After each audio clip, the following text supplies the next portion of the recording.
Good. How are you doing, Jim? Everyone? Good. Are you presenting today? No, I'm just joining in case there's anything that comes up. I do have to leave a little early. I have planning commission this evening as well. Oh, so you're taking over Allison's role, right? I think it was I'm not sure who was doing this before. I think it was Lauren, maybe. Oh, Lauren? Maybe, yeah. Corin had been joining these as well for a bit. So maybe Corin? Mm. Oh, maybe. I don't know. All No, I'm right. not sure. Oh, Let's sorry. let's If it's helpful, I think the reason we have Dan here is to be like a PDSD liaison and to relay information back to Corin. oh for back okay. Corin doesn't typically join the Affordable Housing Subcommittee. She normally just joins the main commission meeting, but we're happy to have you. Yeah, I'm happy to be here. All right. Let's go ahead and get started. Apologize about the late start. Today is July 16th. It's 4:07 p.m. This is the Commission on Equitable Housing and Development's Affordable Housing Subcommittee. So roll call, since there's only a couple of us here, I'm just going to say who's here. Maggie Amato-Tejas Present. and David Wall is and then we got Rachel is our HCD contact. Dan Bursick's with us from Development Services, and Everin, Yes, you're with HCD also, right? correct. Yeah, I was at the last meeting before Sarah left, so we overlapped at Okay. that meeting. Okay, so you're the new Sarah. Yeah, pretty much. Got it. Got it. All right. I'm sorry. I've been out of it for a little while, so No worries. yeah. Yeah, and I'm pretty new. I've only been to a couple of these meetings, so yeah. Okay, so missing is Serena Okay. Harake. She's I know she's working in LA right now. Um, and then Marianne Bierling stepped down, so she's no longer a part of this. So it's just the three of us. So I believe we do have quorum today.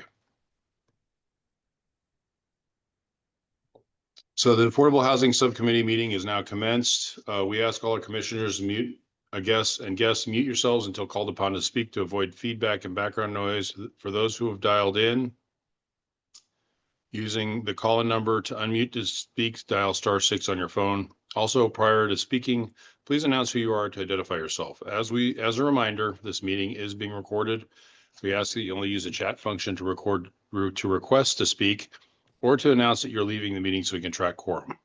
Also, to comply with the state open meeting laws, attendance and votes will be done by way of roll call using audio, not by using the chat function. Do we have any guests today?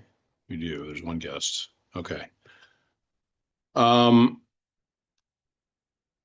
So normally we start with a call to the audience. That's the last agenda item. Do we want to do that first or do we want to do that last? Are you, Maggie, you okay? We just do that first? Okay, let's do the call to the audience. Is there anybody who wishes to speak? So this is a time when anybody can address the commission. We've got 3-minute time limit.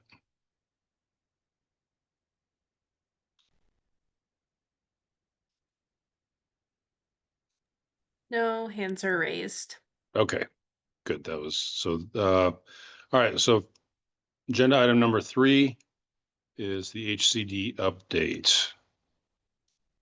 So, Evan, were you going to give the update? Or was Rachel? I am not aware of that, to be honest. So, Okay. Rachel, do you know anything about it? I was also last meeting I think got canceled and I was not in town, so haven't been involved in the agenda setting for this one as well. But Rachel, feel free to fill in if you have any info. Yeah, I'm not seeing anything, like at least in the agenda. Like usually in like the main commission detailed agenda, we have some items, but I can just touch on again that we are having some open houses or some affordable housing celebrations upcoming. So just keep your calendars open or like for some save the dates that are going to be coming for our Sugar Hill on Stone groundbreaking and then the ribbon cutting for our Amazon Flats project. Wait, your ribbon cutting for Amazon Flats is already done? It'll be done, like the remodeling of the existing structure will be done in the fall. Okay, all right. So it's just to chime in, it's the Amazon Motel portion of the project, phase one. Flats is happening later. Yeah. Yep, okay. All right, so really the big thing that we're supposed to talk about, so there's 4 agenda items. But agenda item number 4 and 7, to me, kind of look like they're the same agenda. And then agenda item number 5 is the zoning requirements for shelters. Zoning agenda item number 6 is discussion on government providers, DES, DHS access. I'm sorry, I must have missed something. I'm not sure who is presenting on these 2 agenda items. Do you know, Rachel? On 5 and 6? No, I'm not sure. And I wonder if this is a discussion on who should be identified to present. I don't know if we have presenters for this. Okay. Do you know where these agenda items came from? They didn't come from me. And I was Yeah, on vacation when the agenda went out. I just literally got back in the office about 10 minutes ago. sure. I think this is just an agenda from the past meeting that this is just like that agenda from June. Were that- these the from meeting that Mary couldn't Ann? be held. Were these from Mary Ann? Yeah, now that you're saying that, that does sound familiar. I know Mary Ann wanted this discussion. Okay, because I remember her talking about zoning requirements for shelters. All right, well, I think the big thing, guys, is this action plan that's kind of our big deliverable that we're supposed to be putting together for the overall housing commission. I'm gonna share my screen. Do you mind setting so I could share real quick? Yeah.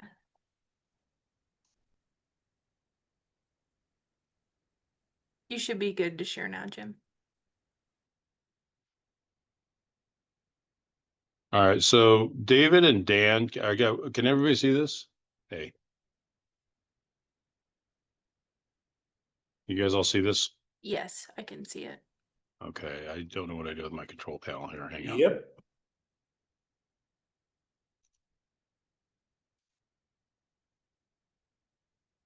Okay.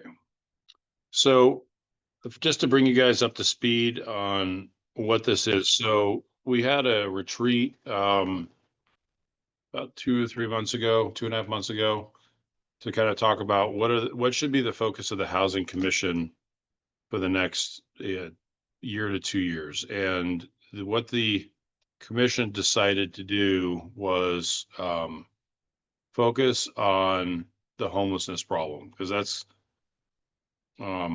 becoming a much bigger issue in the city.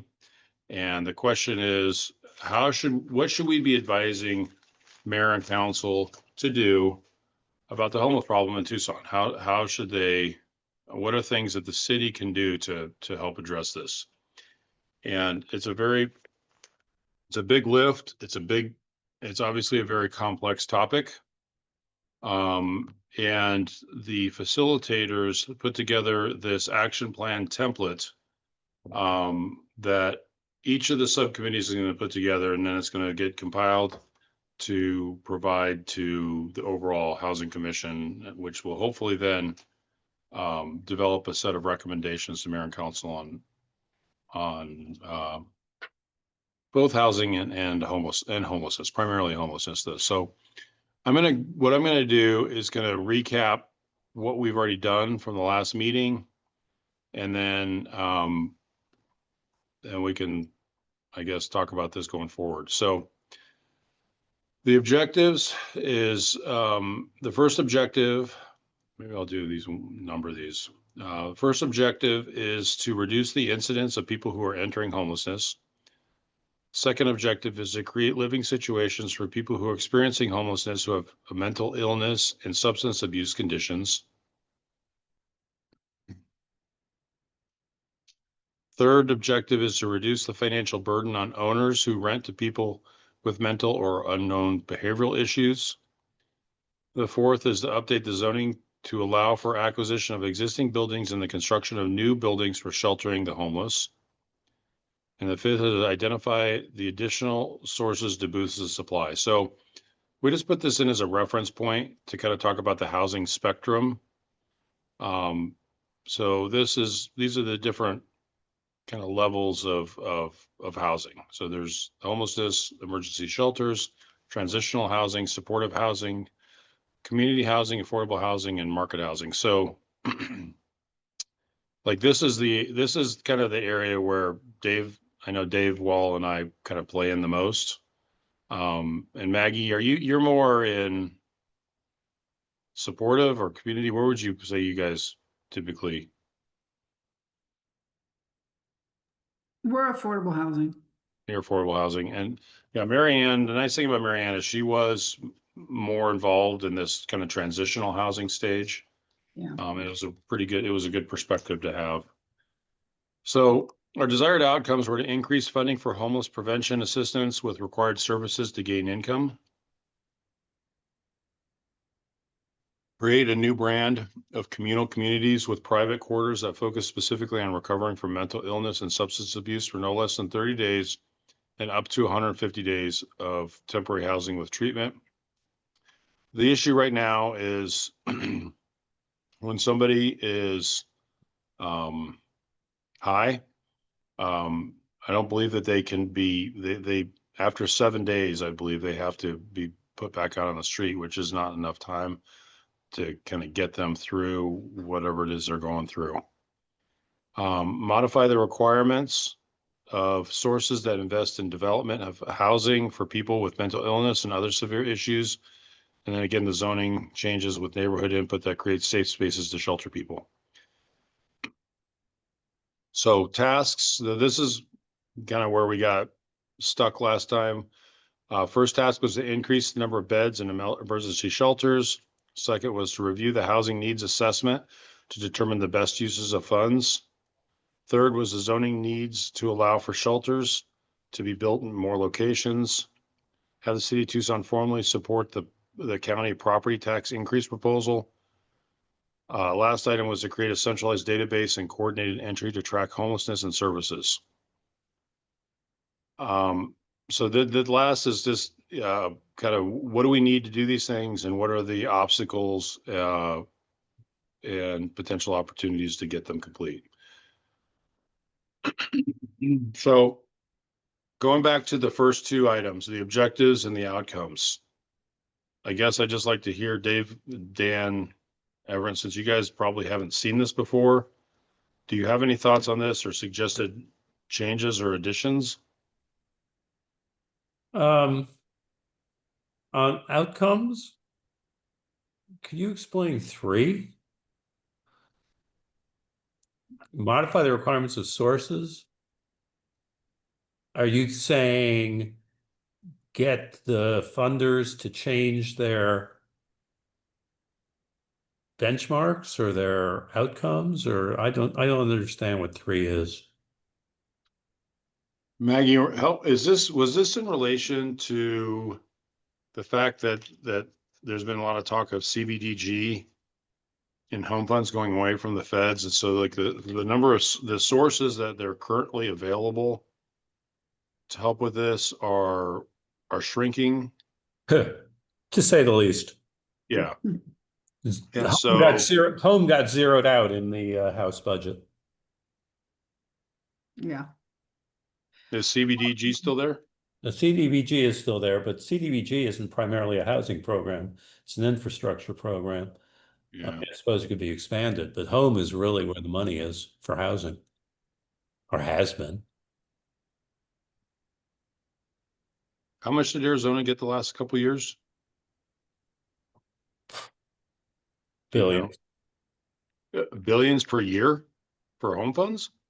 I mean, I think well, maybe not, maybe a lot. I mean, you mean Arizona, the state, or Arizona, Phoenix, Maricopa, Tucson, Pima, and the state? Well, yeah, because each city got each city got an allocation, right? Well, the entitlement jurisdictions are, Phoenix, Maricopa County, I think Mesa gets its own home money. Tucson, Pima County Consortium get home money, and the rest goes through the state. Do you guys know how much City of Tucson and Pima County got? I know like City of Phoenix got 6 million. A lot more than 6 million in home. Well, that's what they gave every year in awards. But I think they probably kept some for admin and kept some for their own programs.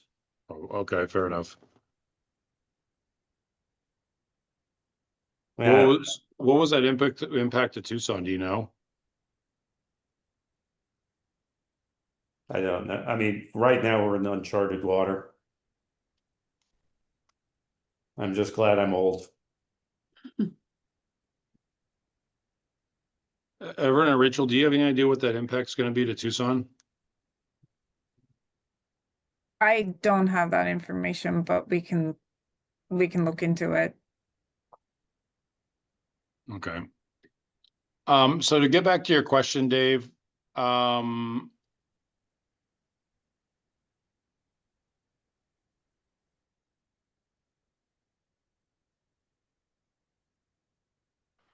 so right now a lot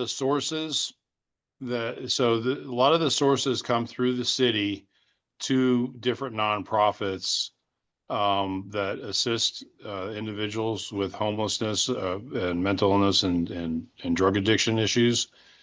And I'm pretty sure this came from Marianne, where I could try to get some clarity on it, but I don't remember what the issue was, what requirements were difficult to meet Was it the requirement like to be sober, those types of requirements for housing? Things like that, I think, remember her saying. Hmm. I know that she talked a lot about the modifying like number 2, creating a new brand of communal communities with private quarters that focus specifically on recovering from mental illness and substance abuse for no less. That came from her, and I don't really know what she was referring to as far as how it's different than how it's being done now. I do know, like when we were talking about the whole housing first model, which, apparently, it's really not, most housing first models are really not housing first because they do not provide the supportive services and especially because they are voluntary. So I think that's some of the issues I think with my experience, anyways, and Marianne's, is just no supportive services. And so how do you do a housing first? It's like they're modified. And so you don't have those required services. And well, that's Maybe- housing first Mhm. doesn't require services. That's the whole point of I housing think first. if I could simplify this a bit, because I kind of agree with what David, it's just pretty confusing. Maybe a better way to say this, the desired outcome is to ensure that the monies which are available to serve people with mental illness and other severe issues are used as efficiently as possible. Is that a better way of saying it? Because that kind of goes back to the database thing that we were talking about, where there's a centralized database where if somebody is on the street, they want to get us services or they need help, they can call. That database has a listing of all the available services, where there's capacity, where there's not, to ensure that the services that are available are being used efficiently, and that people aren't double dipping, or they're not using ones that are not appropriate for whatever their issue is. Do you think that makes more sense?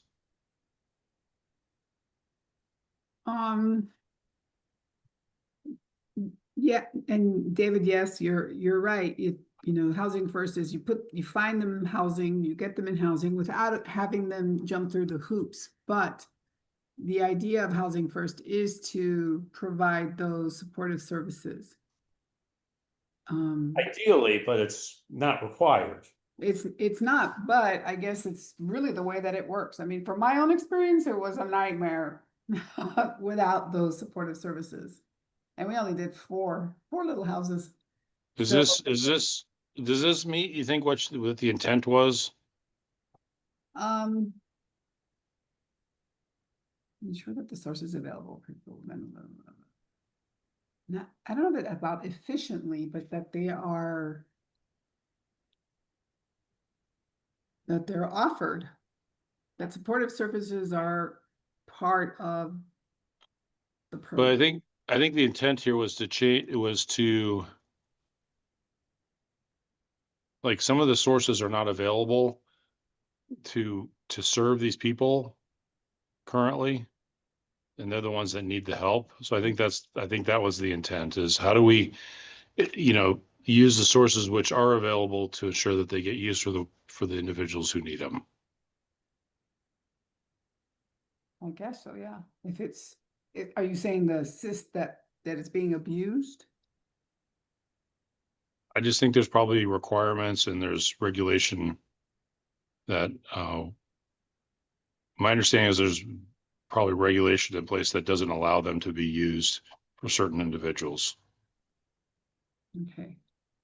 So say again, Jim, what you were saying, how you want to change this.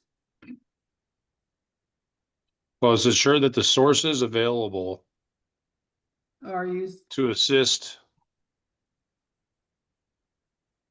people with mental illness, to assist individuals with mental illness and other severe issues.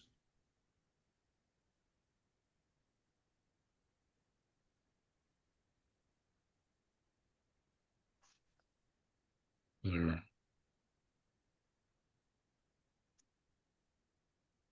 Do you think that sounds better?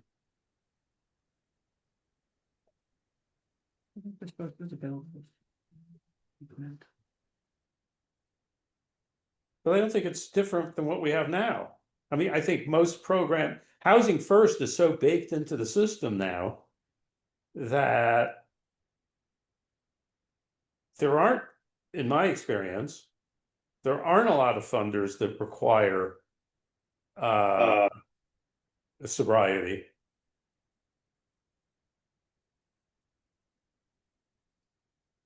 What if it's remove barriers such as being sober or other limiting regulations? Something like that? Because I think it's more barriers than the requirements, so it's probably more broad than that. yeah, I think you're right. And some programs you can't do families, you can't bring your dog, your pets, whatever. So.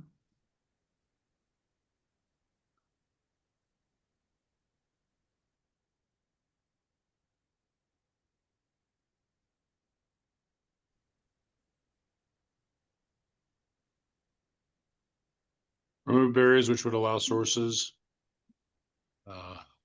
available sources, not sources available.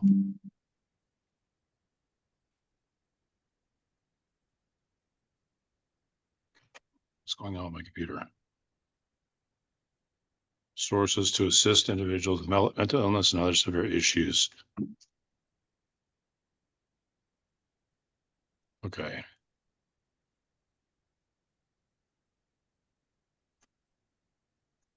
Does that sound better?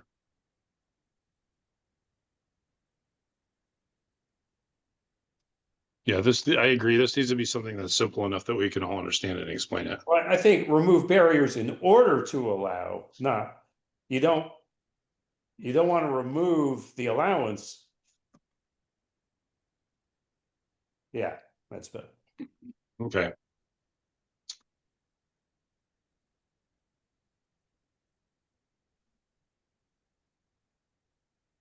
Well, I think another desired outcome is, I mean, is to identify additional sources of funding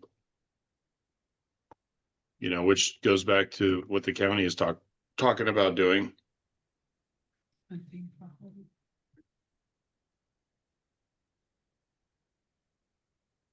Oh, that's the first one. Never mind. What is number one though? Yeah, that's the first one I forgot. Sorry. Well, Brain wait, fart. wait, but what's that last part? It says to gain income? I don't understand that part. Increase funding for homeless prevention assistance.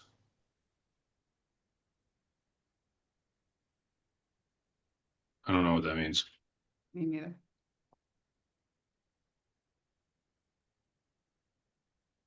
So, you know, it's interesting. There's this ad hoc subcommittee that we're going to be doing to talk about the city's housing trust fund. So Dave, city's housing trust fund has, how much was it? Like $300,000 or something? Yes. It's not a lot of money, but it's been sitting in an account since the Metropolitan Housing Commission, believe it or not. And so it's been like a decade. It's just sitting there. And so they said, well, let's figure out what we're going to do with that. So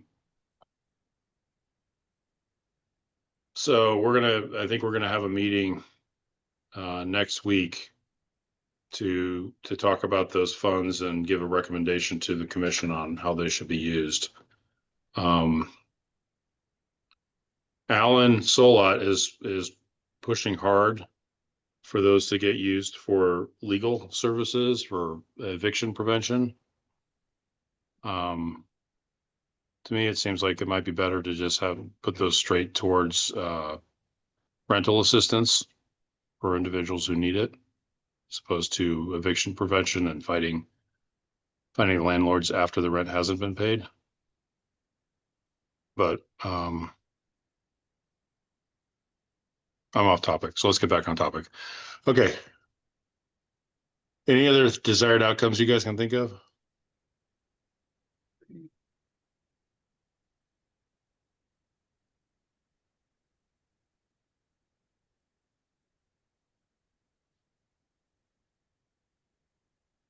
So I one thing just related to number 4 there.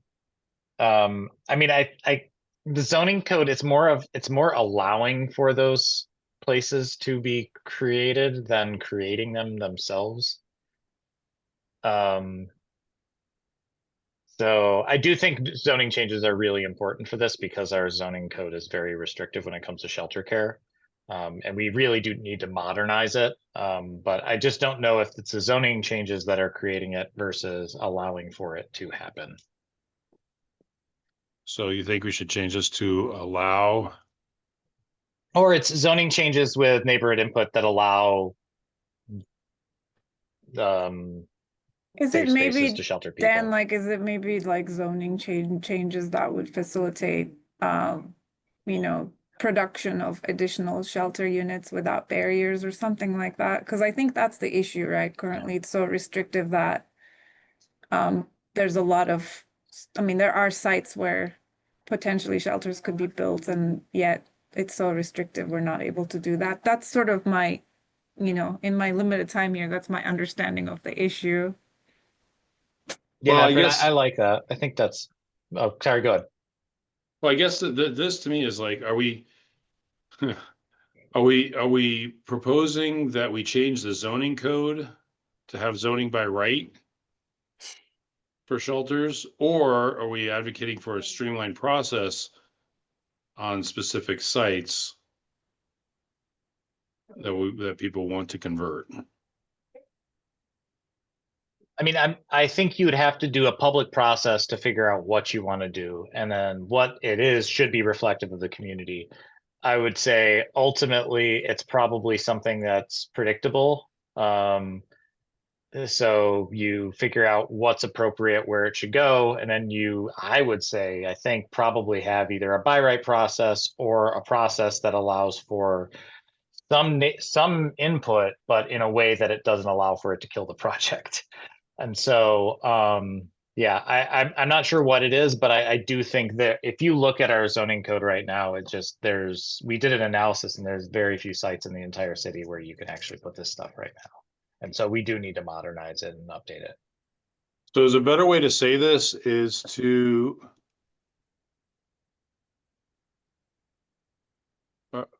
I guess, Maybe zoning changes with neighbor input that would enable production of additional shelters or something along those lines.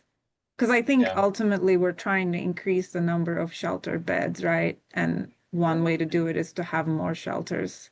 So, and currently the barrier seems to be that, these use specific standards are not allowing for shelter construction, basically, or shelter production. So, changing the zoning code is going to be a much heavier lift than just trying to get through specific sites. Because everybody's going to assume worst case, and you're going to have the whole city up in arms. I mean, Whereas, yeah. so, okay, so what we know right now is that if the city wanted to build 10 shelters, there's not sites available where they could do that based on the current zoning code. So what's the best way to say this? I guess that we want to have additional. I mean, there has to be some community input.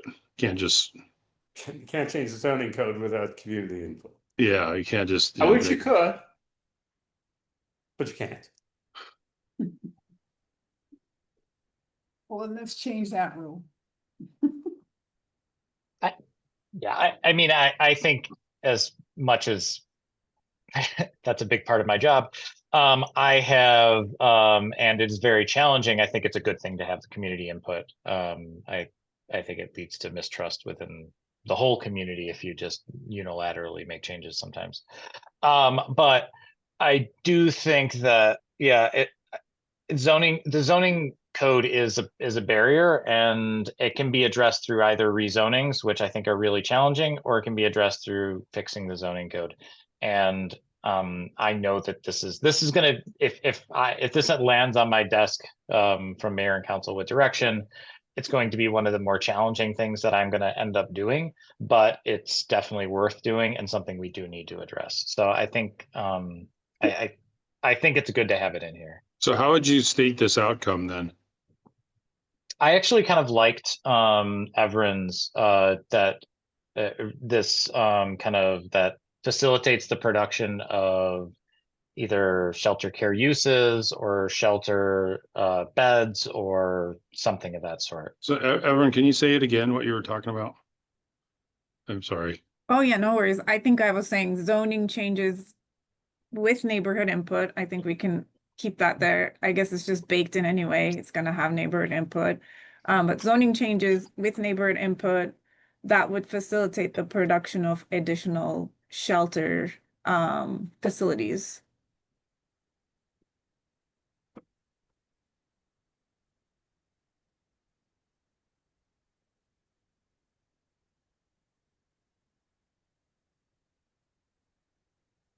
Like that.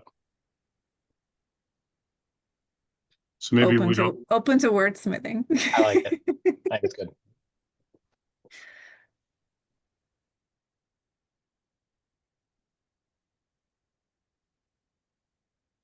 Okay. All right. So,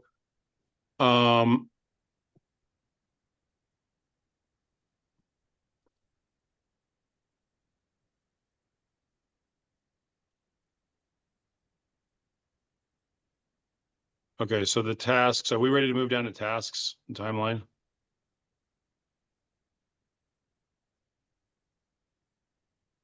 I know this is hard, guys. Sorry. This is such a complicated issue. And sometimes I'm question if I'm the right guy to be, if I should be giving input on this stuff, because I really don't have a lot of hands-on experience dealing with homelessness. So, all right. So the first item is increasing the number of beds in emergency shelters. Second is review the housing needs assessment to determine the best use of funds. So housing needs assessment is supposed to be completed when? Is that like fourth quarter? Do you remember, Dave? Isn't that's being done by the county, right? Oh, is that what you're talking about? Yeah, end of the year anyway. Maggie, Okay. do you know better than I do? I'm sorry, no. So, My guess is end of the year. okay, so that's being completed by Pima County. Well, for Pima County, it's an outside vendor. Oh, but it's being paid for. Who's the vendor that's doing that? Company called Eco Northwest.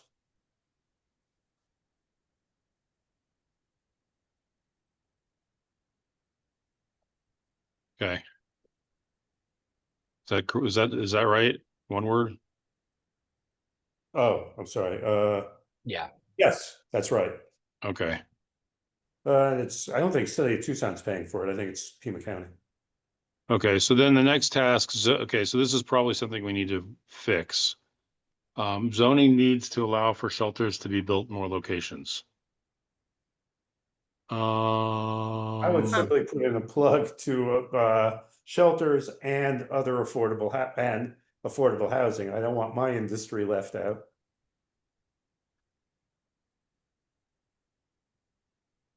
Just, I mean, let me get on my soapbox for a moment. One of the solutions to homelessness is more housing. I will now step off my soapbox. I agree. genius, Dave. Thank you. I have a suggestion. Here's Maybe this business does something. Yes, what's I your suggestion? maybe if you would phrase it as like identify zoning needs, because everything else is like, I mean, it's a task, right? I think part of it, and maybe some of this goes back to that fifth item that we were talking about earlier too. Part of it is to understand, I guess, what the barriers are currently and what needs to change. And I'm wondering if David's suggestion with housing production is a separate task, because I imagine, and I'm looking at Dan as the PDSD person here, but I think probably the barriers are a little different. I think with the shelters, it's all these like site specific, what do you call them? Use standards. What are Use they called? specific standards. Use specific standards. Thank you. And I'm imagining for housing, there's a whole host of, so I wonder if it's like a separate task that will kind of require its own subtasks if there's any utility to kind of tackling them separately. I'm not saying not to tackle, but I will say this is that overall housing production and dealing with codes related to that is a lot. I don't know if it's a lot easier, but it's definitely easier than dealing with shelter care uses. So dealing with them separately is not always a bad thing. But either way, I think I'm fine with. Okay, so how do we want to change this item?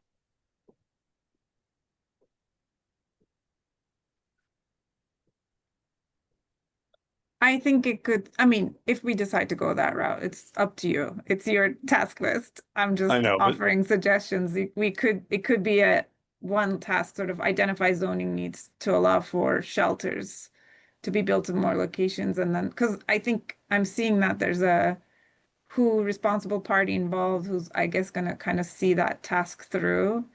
And maybe the other one is similarly worded just for affordable housing, and there's a person that's sort of like seeing it through. And if that's more complicated, it's fine. Keep it just as a single task. It was just a suggestion. Okay, so you're basically saying repeat this, but do it for affordable housing also?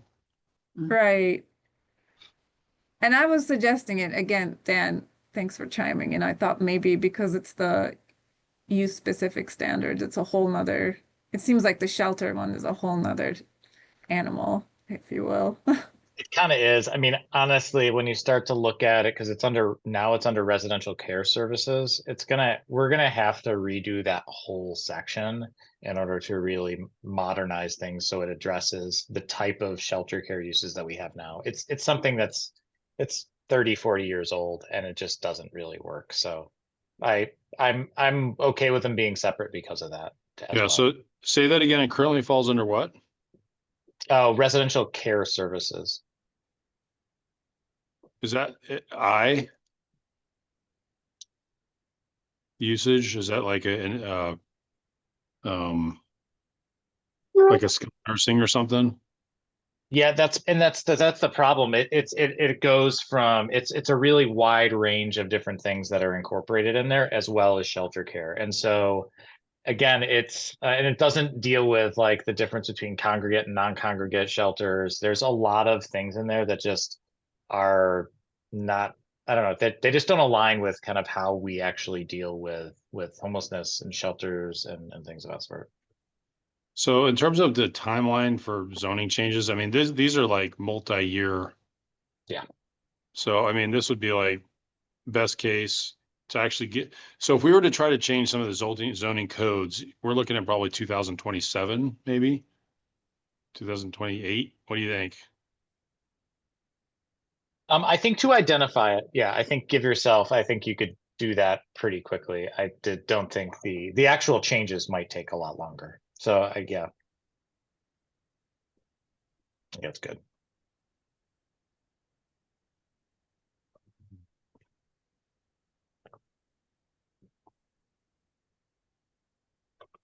Okay. All right, so have the city of Tucson formally support the property tax increase proposal by the county. Now, this property tax increase, I think is changed where it's no longer a property tax increase. We just know that the county has committed to, I think, $300 million over the next 10 years, correct? 250 to 300. Okay. Yeah. These. So instead of saying property tax increase of funding affordable housing projects.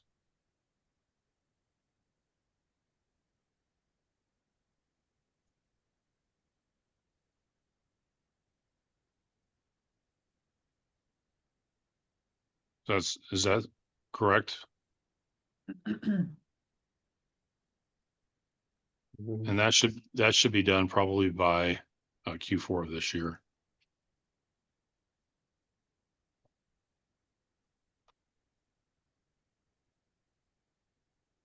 Okay, and my understanding is that the county is not going to make a formal vote on that until the housing needs assessment is complete, right? Well, I think they have approved doing it. I don't think they've. Well, I think Rex Scott is committed to it, but I don't think they've actually voted on it, have they? I thought they did. I thought it was 3-2. I thought it was I think so. with Rex saying, because Rex and I talked about this, with him supporting the concept but wanting to wait until after the needs assessment is in. But I thought that the other three Democrats did vote to do it. They just didn't vote to commit to the property tax increase. So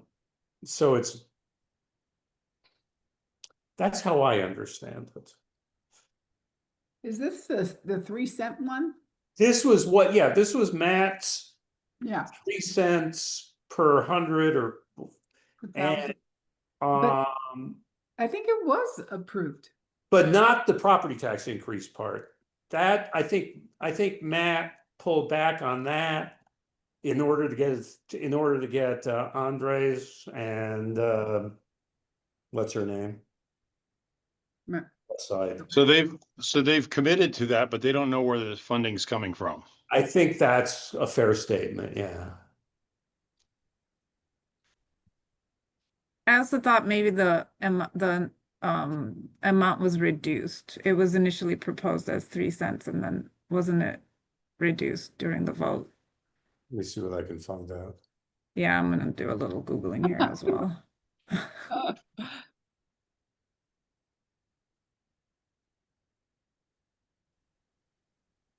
So is there, okay, so I guess the question is, so if the county's already committed to it, the decision, I mean, so really the city of Tucson, so this changed from Okay, our here we last are. meeting. To help relieve the shortage of affordable play, blah, blah, blah, Pima County Supervisor devoting a larger share of property tax dollars to build more affordable housing. The move will not raise taxes for the coming tax year. Matt Hines, blah, blah, blah, blah, convinced the board majority to use an additional 1.5% of the budget to create more housing incentives. Hines says the county can raise that money without raising property tax bill for the coming year. Blah, blah, blah, blah, blah. So there will be, let's see if there's a number. 225 225 million over a 10-year period. over a 10-year period. And it's gonna be like, That's not in the K-Gun report, but that's probably somewhere else. I don't know, I just Googled it and. Okay. And then the board has already allocated 8.5 million for the affordable housing. The gap funds, or what is it called? That went from 5 to 8. Yeah, 8.5. Yeah. Second proposal starts next year, could include a 3 cent per hundred assessed property tax. That passed 2 to 3 with Rex against, and of course Christie, since Christie wouldn't vote yes on anything if a gun was held to his head. Du- du- du- du. Next meeting.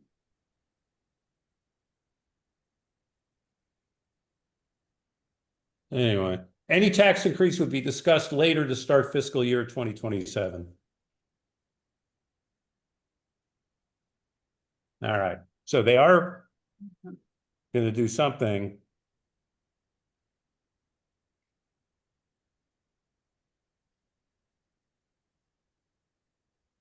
Okay, so what should the city, I mean, should the city weigh in on this or not? I'd say it's pretty much a done deal now.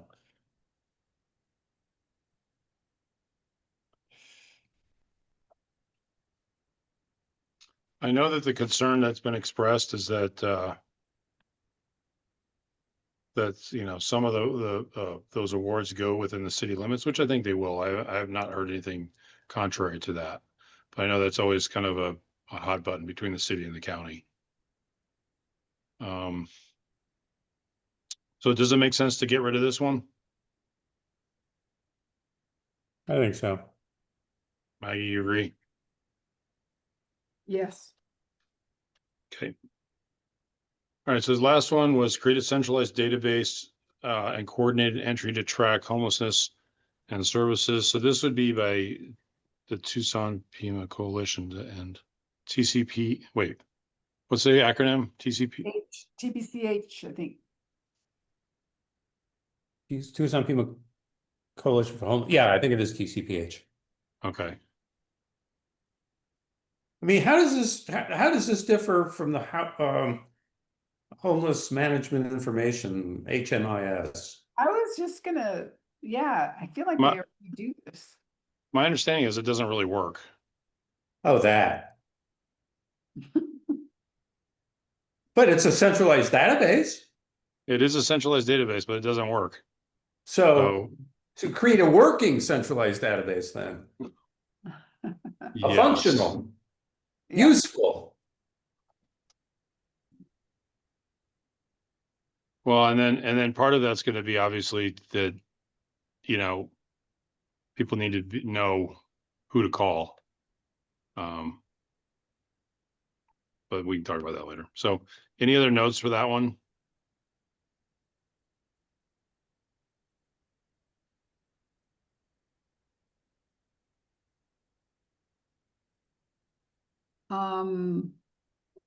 So it's homelessness and services.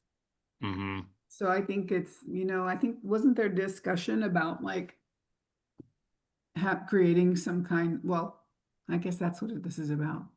The services so that you know who to refer to. Right. There's just like nothing out there, but I guess that's what that refers to. Any other tasks?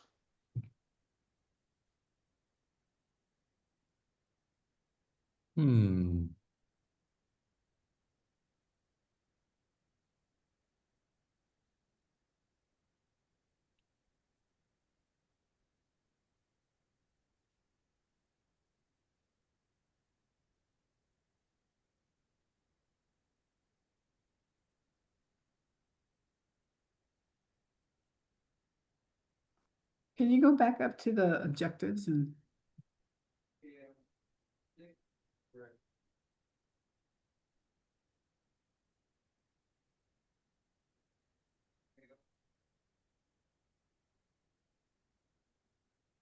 So are we tasking like looking for more money at all? Well, that's what the county thing was. We got rid of that. So, I mean, would a task be to explore options within the city? So I heard they're talking about trying to do 414 again. Trying to get that back on the table. And I laugh as a supporter of 414. You heard, David, that the city of Phoenix just passed a 0.5 cent sales tax increase. God bless Phoenix. They did not have to put it to vote, though. Mayor and council was able to vote on that. Did not have to go out for a public vote. You know, Is that because of their charter? I'm just, and not that you would know any more than I I would. don't know. I don't know why they were able to do it. We weren't. Other than maybe there was some previous bill that passed that said that all sales tax increases need to go out for a public vote. That's most likely what it was.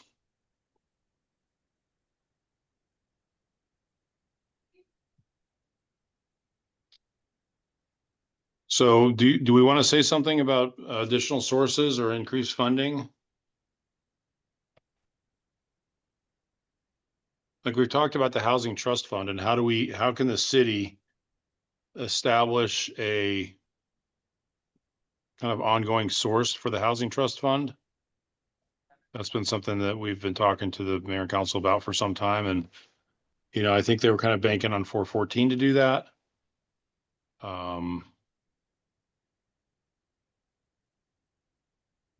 Is that something we want to talk about again, maybe? I think we should. I think, yeah, Okay. we should at least have something in the timeline about identifying additional resources. Yeah. So, okay. So what's the best way to say that is to, We need more money. yeah. Somebody's got to win the lottery and give it away.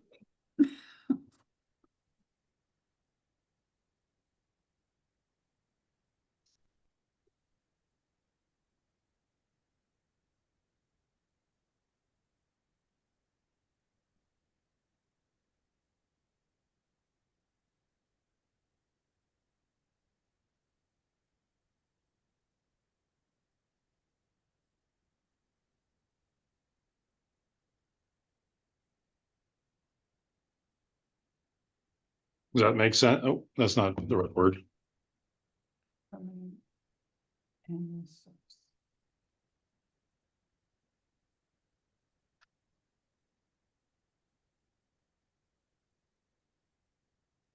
Maybe instead of yearly, annual, identify permanent annual source. I guess it doesn't matter.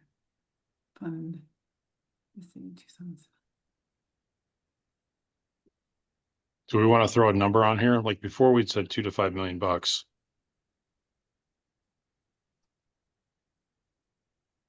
let's be consistent. I think in our past, wasn't that part of the suggestions to mayor and council? Yeah.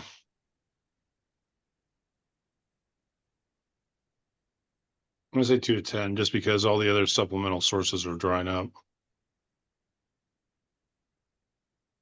And that's the thing is all this, you know.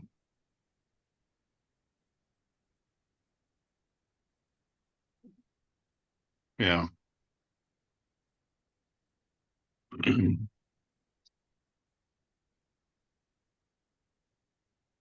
I don't know if it's gonna be one source too. It's gotta be multiple sources and including.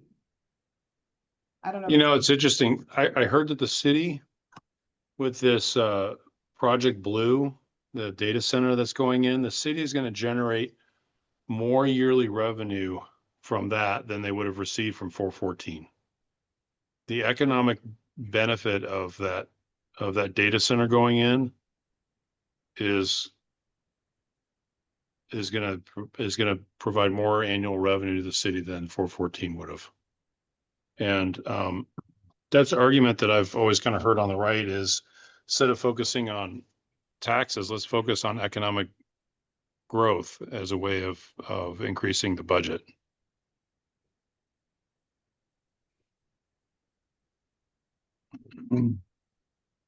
I know Not gonna that's, argue against that.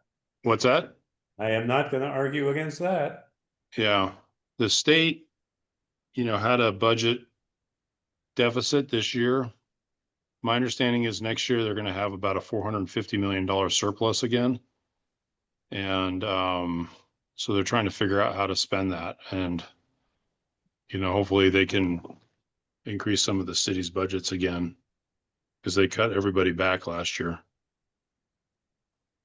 All right, so who's responsible for that? Would that be the city manager? Or would it be HCD? Well, No. city manager does the budget, puts out the budget and for council mayor and council to approve. So, It's probably too late to do 26, isn't it? Is it 26 budgeting done? Mm. The current year, 25, 26? Or Oh, no? they do 2 years at a time? no, it's fiscal year. It's the fiscal year, so it just started in like just on July started. 1st. So the budget for this from this July till the end of next June is done. 26, 27. Mm-hmm. All right.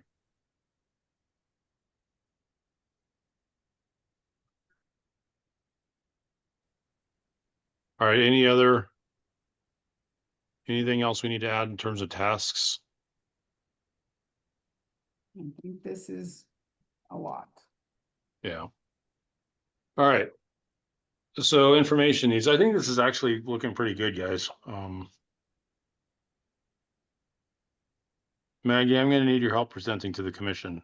Oh, man, no. Yes, That's what David's for. You I'm guys, not on the commission. I'm just an interloper. oh, but you're on the other commission. I'm on the county. Hey, I'm a county person. I live in the county. if I get stuck, I'm gonna be calling you. Oh, I'm gonna be okay. calling for help. All Okay. right.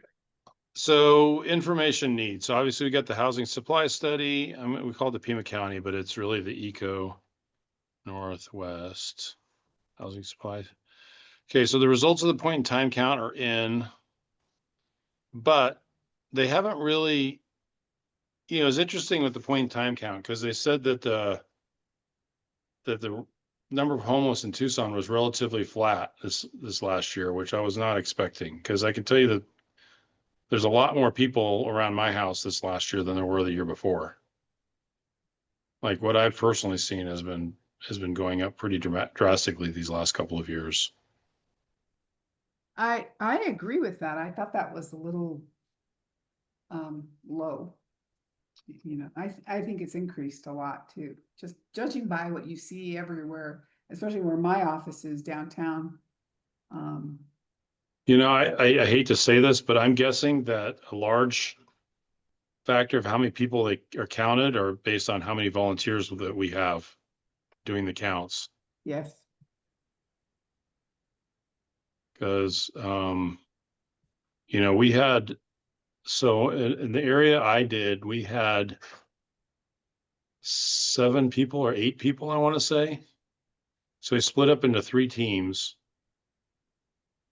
And we assigned each team kind of a quadrant. But I mean, it's really hard to find everybody. I mean, like these guys hide. They hide behind walls, they hide, so you really gotta, it's hard to find them all. They hide in tunnels.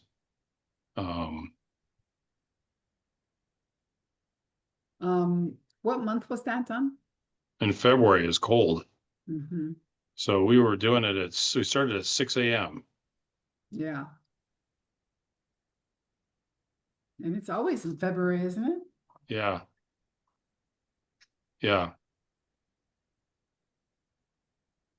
Yeah. So this time of year, everybody stays up overnight. They,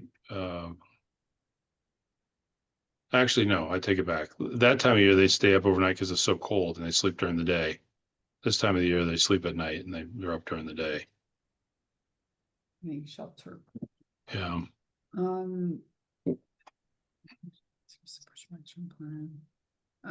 Do we need to know the results of the, like more specific amounts of money from, the Pima County, whether it's the tax or whatever they did, what I call is the 3-cent tax, that like knowing how that's actually going to be done, and what a better estimate of the funds that are going to be generated.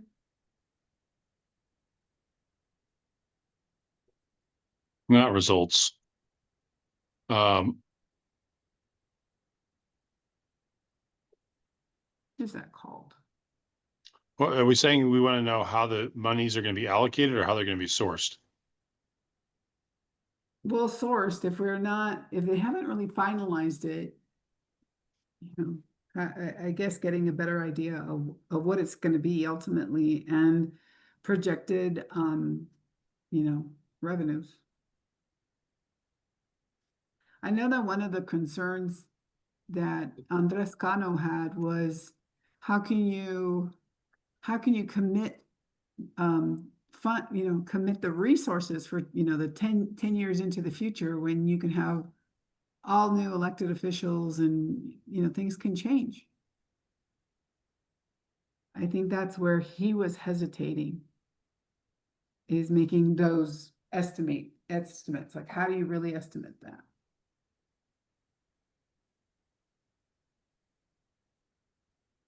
That's a good question.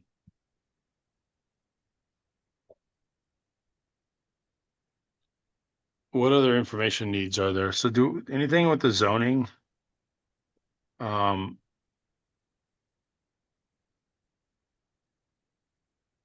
you want to talk about the current zoning maps for shelters? Or, recommended locations for new shelters, or, I mean, what's the best way to go about that? If I may chime in on that real quick, I'm wondering, because I was here when this discussion came up at the last 2 meetings ago, I guess, and we kind of arrived at, I think, in a more sort of through a more complicated, convoluted path. But I think Sarah was at the time suggesting sharing information about best practices, or maybe it was Marianne who was like requesting that. So we could bring that agenda item number 5 that was on today's agenda that we weren't really prepared to do. We could bring that back at a future time and maybe talk about what the current use specific standards that limit the production or limit construction of shelters, and what maybe some other jurisdictions have done as far as best practices go to kind of remove those barriers. If that information would be useful to you, I can coordinate with PDSD, and at a later meeting, we can kind of provide something to you. So something like that, is that what you're thinking? Current standards versus best practices? Yeah. Okay. Because I think identifying what the issues are, what the barriers are, is just kind of the first step. And then I imagine you will want to take further, or like identify further tasks. Okay, now that we know what the problem is, how do we sort of go from there? But as a first step, we can at least try to bring some information to you all. Okay.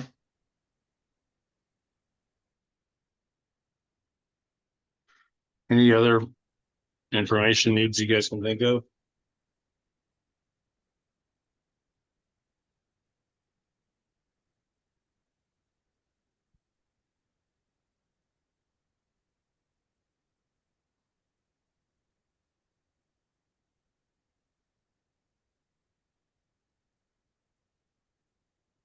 Okay, let's move on to obstacles and opportunities.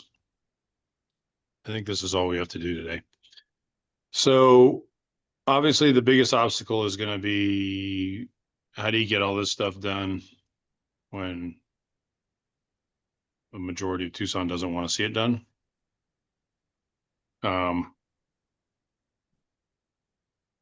Maybe we should separate these in two separate buckets.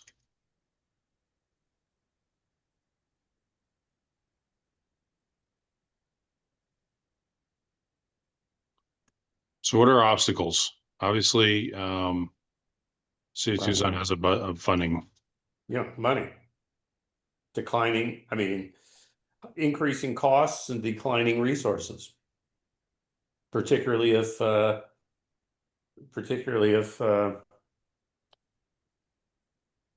will try to keep this measured. The fascists in power have their keep doing their evil, nefarious. Fascist is a little strong, Dave. That's probably what people told my grandparents in Berlin in 1938. Okay, okay. I agree. I don't think it's that far-fetched, so. I think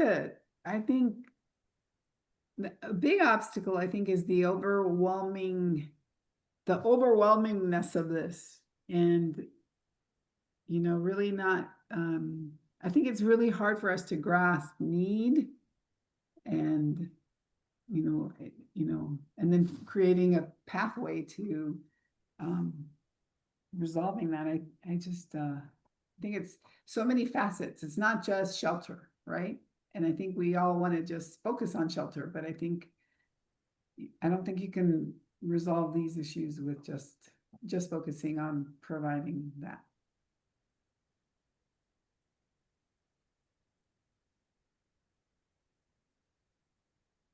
Is that what we're saying right there? No, well, Maggie can say what she was saying. But I think it's much bigger than that. Okay. It's huge. I don't even know. I mean, Okay, so how should we say this? Maybe this last part is just me. Oh, no, I mean, it's a legitimate question, but it's much bigger than that. This. I mean, it's like multifaceted. I mean, it's yes. it's shelter, it's mental health, it's substance abuse, it's lack of lack of job readiness. I mean, even if you're not mentally ill or have substance abuse problems, you might not be job ready. I mean, there's just so many different causes, many of them related to one another, but it's just very hard to come up with a comprehensive approach, which is why I think people resolved on housing first, because at least that's something you can do something about. And you get people under a roof without barriers or without many barriers, and then you bring in people to solve their more long-term fundamental problems. Yeah. Okay, so overwhelming complexity of this problem makes it difficult to know where to start. This makes it difficult to gain consensus. I wouldn't gain consensus. I think this makes it difficult to approach to address it comprehensively. Yeah. I don't think it's a consensus issue. I think it's the ability to bring all the resources together that are necessary. Which I think also leads to indifference. Ultimately, I think people, you drive down the street, you see the panhandler, you don't look. And I think it's part of not, like, we cannot figure this out, not being able to resolve this issue makes us feel impotent, like we just don't have any power. I think, even naysayers, even people who are angry and hate the homeless and, oh my God, we're making a mess. I think ultimately it's how they react to this huge need. Like we see this need and only a handful of people are activated by it. We need to get more people to be activated, to see the need and to want to do something about it. I think ultimately, So how do you want to say that? I don't know. Let's see the need and let's do it. Let's do it. And not just ignore it. Ultimately, Yeah, I mean, I think, sorry to interrupt, but I think the futility, I think that's what, yeah, that people are overwhelmed and think it's futile, it's unsolvable, so why try anything because nothing. Um, yeah, that's a really good point. Um, my prayer every day, literally.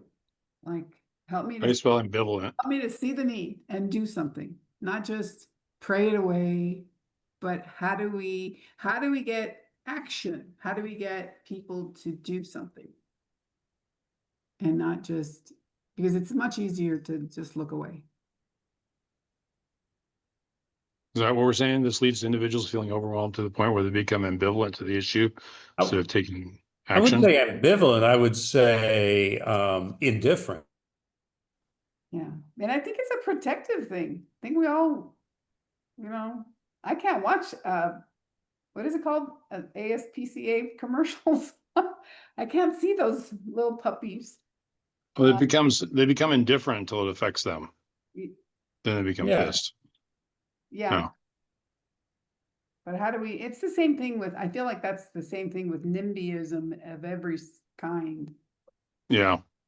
It doesn't affect them. It's much easier. But when you're talking about human beings, it's much more difficult to morally turn away. Yeah. So you replace it with anger and righteousness, Yeah. All right. Any other obstacles you guys want to put down? Oh, again, I mean, it gets back to what we were talking about earlier with and regulatory, lack of, just where, if you're going to do build housing specifically for the homeless, do it. I mean, it's just there's not an abundance of available space, and that's certainly an obstacle. It's an obstacle all. Okay. So how do you want to say that, David? Uh, Availability of suitable sites. Because it could be land or could be existing buildings that are reused. Okay. Could be anything. Of existing suitable sites. Okay. Yeah. All right. So opportunities. Obviously, Pima County, what they're doing is awesome. I think the other kind of opportunity is I think in general, the corridor overlay was very successful and had a lot of public support. So there is support for, I think at a broad level for easing some of the zoning codes. Is that fair?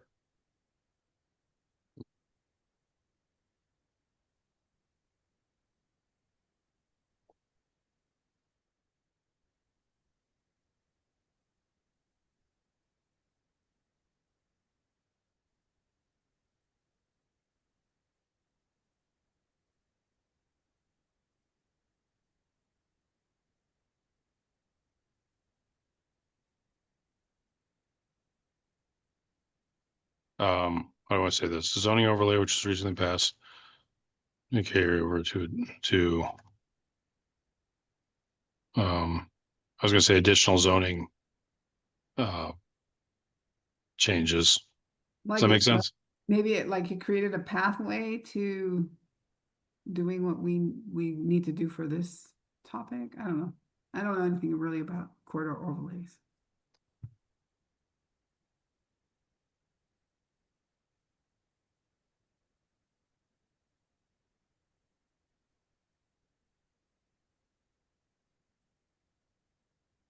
Does that make sense?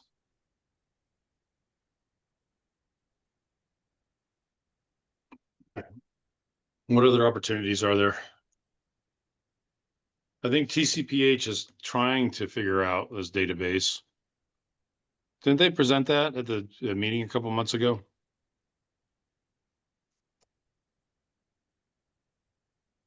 I don't know. Was I there? I don't remember It's that. not my world. I was on the phone. I was driving to Phoenix, so I wasn't able to see the presentation, but I listened to it. I think I wasn't there. Was it the last meeting? No, it was a couple meetings, 2 or 3 months ago. I don't know. I don't remember. You know, going back to that one barrier that we talked about, it's kind of more of the feel-good little stuff about how we ignore things. But maybe it's number 2. Maybe that should be one of our goals or our tasks is somehow, I go back to thinking about how people used to smoke, right? Everyone, everywhere smoked. And then they did the huge campaign, and it's reduced, smokers. I think we need to do something similar to talk about homelessness and educate people about the realities of homelessness. And I don't know, just kind of a campaign to. That sounds like maybe a task. Well, yeah, it's kind of like, how do we change the narrative? How do we, just educate people? It's all about, and I feel like it's definitely like a taboo topic. People really do not have a clue about, what's going on. So establish a PR campaign to educate the public on homelessness issues or? Yeah, on the actual people who are homeless, like, when you're doing your counting, you're also finding out about these people. And they're underlying, many of them have mental health issues, which again, you can keep on peeling the onion and going back, and it's about a lot of, just no mental health services. Not only do people maybe don't want them, but they also don't have access to them.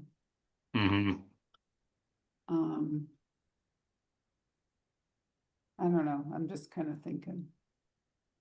It's the same with, when people talk about when in our commission meetings and we're talking about, that those I don't know, inclusionary zoning and those types of things, oh, we don't have it. And, we talk about our, state legislature not, budging, but we don't even try like to change those things to help with create more affordable housing. I don't know. Yeah.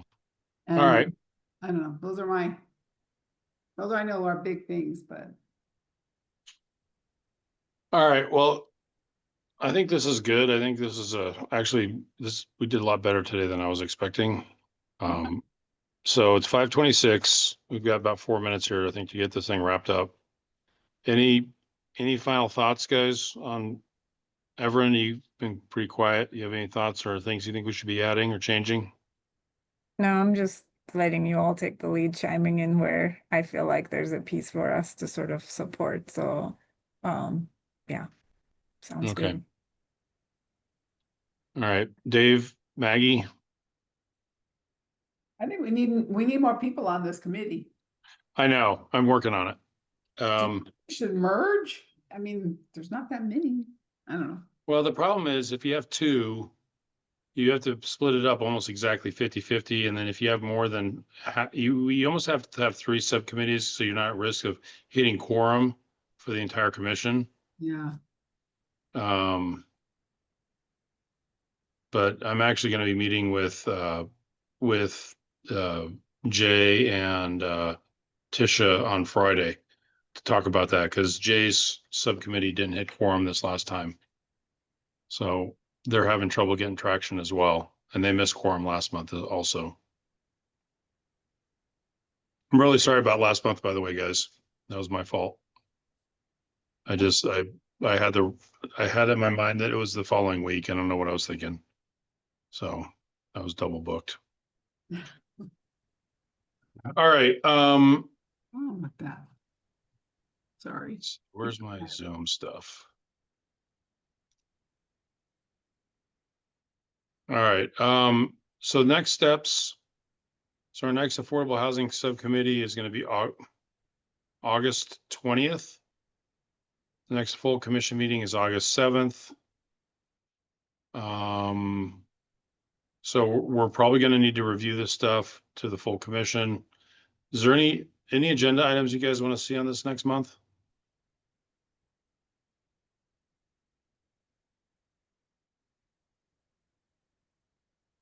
Nada?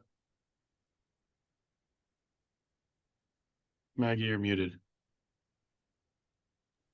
I'm screaming at my son, like, I don't know what the hell's going on with the oven. That's like Oh. driving me nuts, sorry. That's all right. All right. Well, if you think of something, feel free to email me. Otherwise, guys, I think we're going to go ahead and adjourn. Appreciate Dave, you being on the call today. Thank you, everyone. It's good input. Thank you all. Thank you. Yeah. Bye. See you guys later. Bye. See you next month.